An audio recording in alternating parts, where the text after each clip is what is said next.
In that same press conference there, they quoted tweets from Michael Flynn off a fake account on Twitter. Very dangerous stuff. They later apologized and pulled that back. Your question, sir? What's important about this story? There are a couple of things. To the extent they're criminal allegations, Congress doesn't have a role in that. That's up to the executive branch, the FBI, and the Department of Justice. There may or may not be a congressional injury here. So the House Intel Committee, on which I now serve, Chairman Nunes, has been looking into Russia for months and months and months. So the Democrats may be new to this investigation, but the Republicans in the House, as it relates to Russia and their attempts to interfere in our elections, we're not new to it. Mitch McConnell said this morning, we know they were messing around, meaning the Russians. We don't know if it had an impact on our election. Where are you on that statement, sir? The more information, the better. The more evidence, the better. But think back to yesterday, Bill. One of my Democrat colleagues said he wants public hearings on classified information. Whenever someone says they want public hearings about a classified matter, you just know they're not serious. So Congress is capable of investigating. In fact, we did it in the committee I was on. 99 out of our 100 interviews were done in private. The Democrats want this to be a public story. They're much more interested in the politics of it than they are actually finding out what happened. But I think this is a critical component to the story about what Mitch McConnell addressed there. Don't know if the Russians had any impact in the outcome of the election. Do you concur with that, or do you have other information now, sir, that would suggest otherwise? Well, it depends on how you frame the question. Was there an attempt to inject themselves in our election? That's the first question. Number two, was it successful? Number three, did it have any impact on the outcome? So those are separate lines of inquiry, each of which are appropriate, but you can't blur the lines and just say one. You got to look at all three of them, and those are three distinct lines of inquiry from my vantage point. Got it. But how do you answer the critical one about the election involvement right now, based on what you may or may not know? This is very important to nail this down. What do you understand? You're talking about whether or not it actually had an impact, or whether or not there was an effort to... The former. Whether or not it had an impact, I don't think anyone knows that. I've seen no evidence of it, and what I have seen in a SCIF, which are classified materials, do not support the allegation that they successfully impacted the outcome of the election. So that would match with what the New York Times is reporting that we talked about in our last segment here. More questions now. Who's behind these leaks? No idea, Bill. I don't like unauthorized disclosures. I mean, the word leak is such a benign term. It's an unauthorized disclosure, which may be illegal. I don't have any idea who it is. I can tell you there is an insatiable appetite for leaks in this town, both on the receiving end and on the giving end. You didn't hear me talking about WikiLeaks because that was an unauthorized hack. I'm old school. I don't think you ought to disclose things that are intended to be kept confidential or classified. Would Ben Rhodes be a person you would consider, who worked in the Obama White House for 8 years? It would not be fair to Mr. Rhodes or anyone else for me to throw out a name. I have no idea who did it. I think it's a separate inquiry from the substance of the leak. But when you have a classified transcript that makes its way into the public domain, I know the care that the intelligence community, for the most part, takes to protect classified information. The fact that you would leak it to the media is, in some instances, a crime. It's not just a leak, it's a crime. Well, the reason I mentioned Mr. Rhodes is because others have put his name on the table in the past 24 hours. And you specifically, based on your Benghazi committee investigation, had direct contact with him. So again, are there individuals who are either holdovers from the previous administration or who have left as a result of the new administration, who would have contacts with the intelligence community and would have direct contact with leading members of the DNC, sir?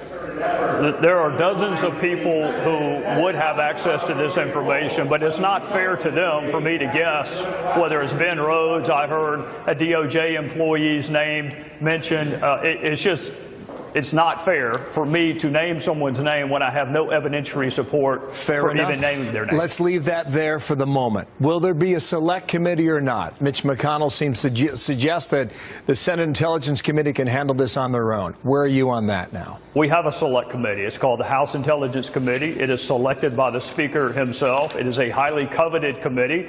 And he and the minority leader handpicked the people to be on that committee. So it's already select.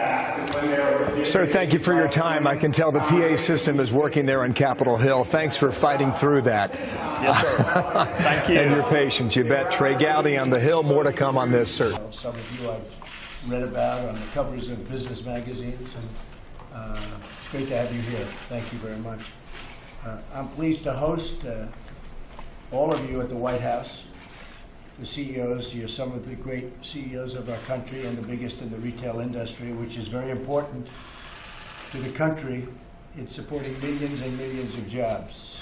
Really one of the great job producers. Probably, would you say, almost number one? Pretty close, right? It is number one. There's a lot of confidence in our economy right now. There's a great confidence level. You've been seeing that in the stock market. You've been seeing that in businesses. And you've been seeing that on every chart that's taken. Is evidenced also by the jobs report that just came out for January, 227,000 jobs added. My administration remains very focused on the issues that will encourage economic growth. That's what we're all about. We have a lot of plants moving back into various states, including the state of Ohio, the state of Michigan, Pennsylvania. We have a lot of companies moving back in, coming back into the country, bringing the jobs with them. We're cutting regulations, big league. We are really cutting them by massive amounts. The auto industry just left a week ago. They were here in the same room, and they are very happy with what we're doing, and everyone is. I think just about every year. The financial industry, we're having a lot of the different industries in, and we're cutting regulations in just about every industry. In fact, I can't think of any that we're not. If I do, we have a major story, okay? Because I think just every industry we're cutting, some more than others. You have a very, very big regulatory problem, and we're going to take care of that because I want more jobs. I'm doing it because we want more jobs. As you know, the overregulation costs our economy an estimated $2 trillion a year, which is incredible. $2 trillion, and it costs your businesses a lot of money, tremendous amounts of money and time. I've taken executive action to create a permanent structure of regulatory reduction by creating one and one. So basically, for every one regulation, two are out. So we knock out two. So we put in one, but to put in one, you have to knock out two. That's the least of it, but it's an important symbol. In addition to reducing government regulations, we'll also reform our tax code to help middle-income families and American businesses grow and thrive. Tax reform is one of the best opportunities to really impact our economy. So we're doing a massive tax plan. It's coming along really well.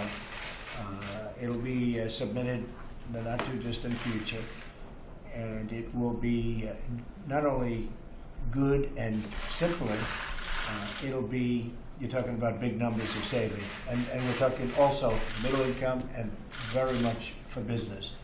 And the business is for middle income because you're going to employ a lot of people. So we hope you're going to do that. We're going to provide tax relief for families. We're going to simplify very greatly the tax code. It's too complicated. We're going to bring down the number of alternatives, and I think it's going to be just a much simpler tax code. In fact, H&R Block probably won't be too happy. That's one business that might not be happy with what we're doing. Other than H&R Block, I think people are going to love it. We're going to lower the rates very, very substantially for virtually everybody in every category, including personal and business. And I just want to go around the room. I'd like you to introduce yourself, and then I'll tell you a little bit more, and you're going to tell me what you're looking for. But we want jobs. We want jobs brought back to the country. We want them brought back fast. We want you to expand your stores, and you'll tell me why you will or why you won't. And if you tell me why you won't, we'll work on you a little bit, right? Vice President Mike Pence. So go ahead. All right. I'm Jill Salto. I'm with Joanne Fabric and Craft Stores. Good, good, Art Peck with The Gap. good, very good. Rebecca with Best Buy. Good, great stuff. I'm Bill Rhodes with AutoZone. Ryan Cornell with Target. Good, good. Target, right? Thank you. Definitely see award with Greg Sanford with Tractor Supply. Yes. Marvin Olson with JC Okay, I read a good report on you. Good job. Thank you. So maybe we go around the room a little bit. I guess we can let the press go now, right? Do you suggest that? Go ahead. Thank you all very much. Thank you very much. We all talk about. Millions of poor, disadvantaged students are trapped in failing schools, and this crisis